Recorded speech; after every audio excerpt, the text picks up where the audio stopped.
So, it's me, Teddy Rosen, reporting for CBE News.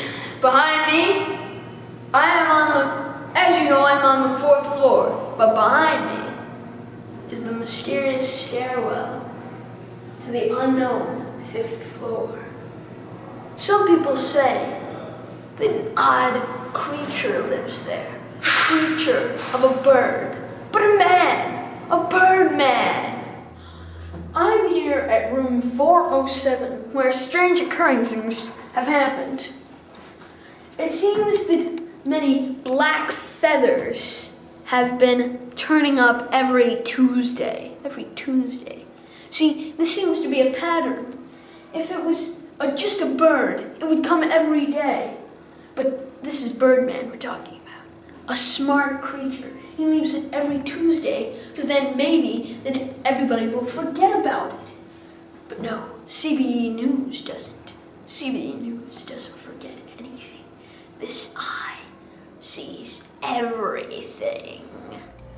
I'm here with Dan Bronstein, Rabbi Dan Bronstein, congregational scholar. He's got some feelings about Birdman. Talk to me, Dan. Well, I was always in the camp that believed, and still believes actually, that Birdman is a real thing. It's not a myth. It's not a Loch Ness monster type. It's not the Bigfoot. It's not a UFO. It's a real thing. It's a real presence here at Beth Elohim. So, Dan, why don't you tell us the story of that fateful night where you finally met Birdman? I don't know if I should say that I met Birdman or he met me or I encountered him or something like that, but it was 2 years ago and it was right before Passover, and I and Cantor Loichter and some other teachers stored some food here in the refrigerator, and I'd run out of room in my house and was storing 75 pounds of gefilte fish here in the refrigerator for the Seder. And I was working here late one night, and I walked out, nobody else was here, walked out of my office for a second, and when I came back, something didn't quite seem right, and the first thing I noticed was I smelled the gefilte fish, and I noticed that the refrigerator door was slightly ajar.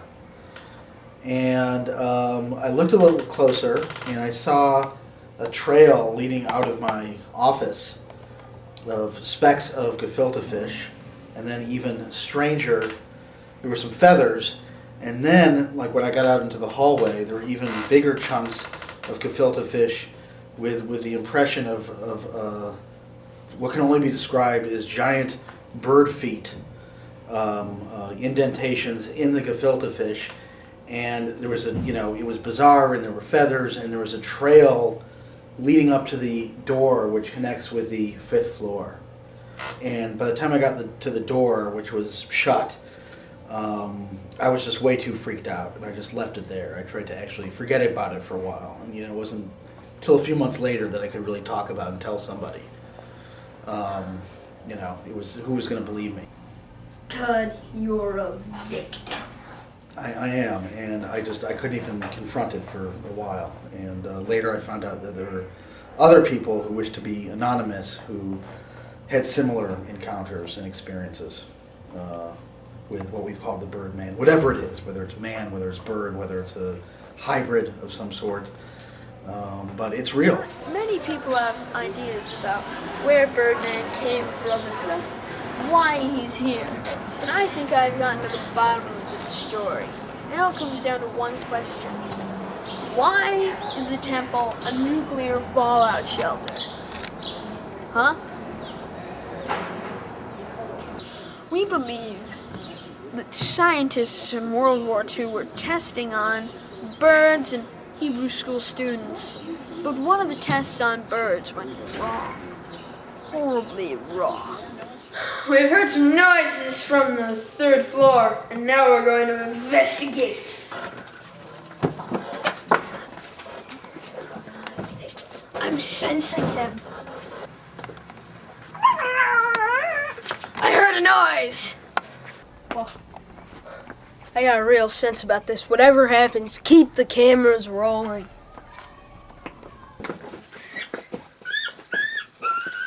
What's that noise? What's that noise? Boy, I'm gonna get the scoop of a lifetime. Get it? What? What's going on?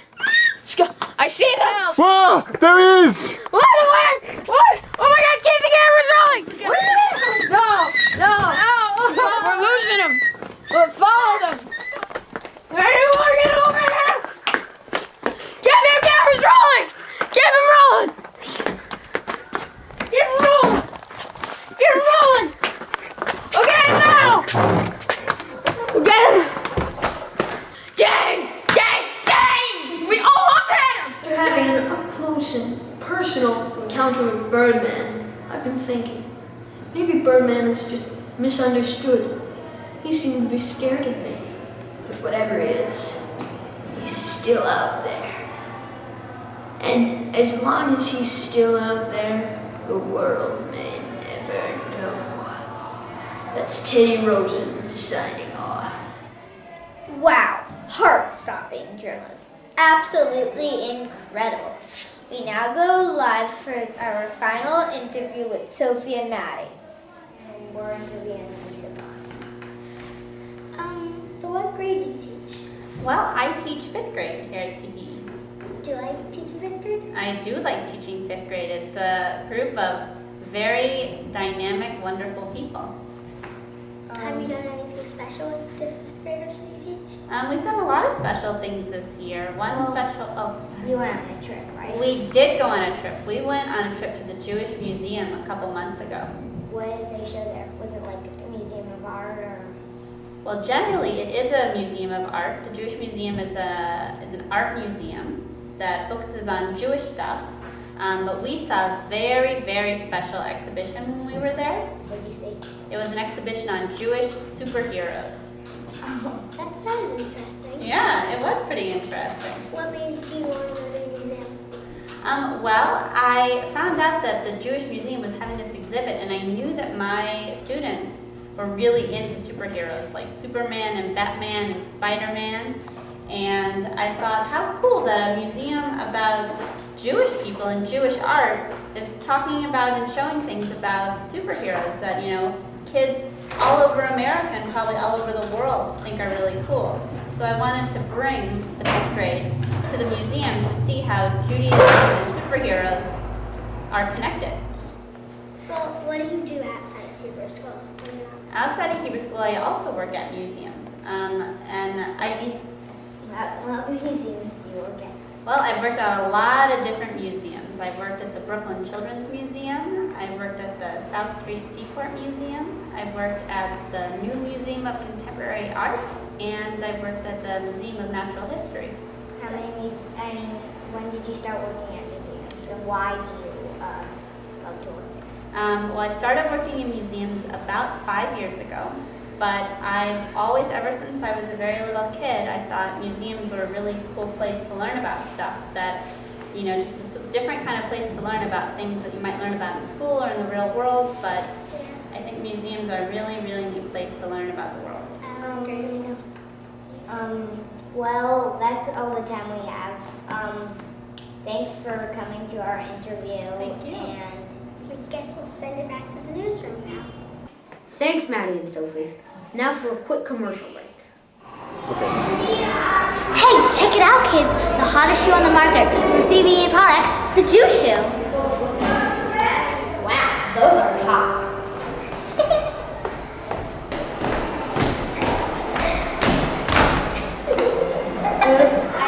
Get yours today and customize them.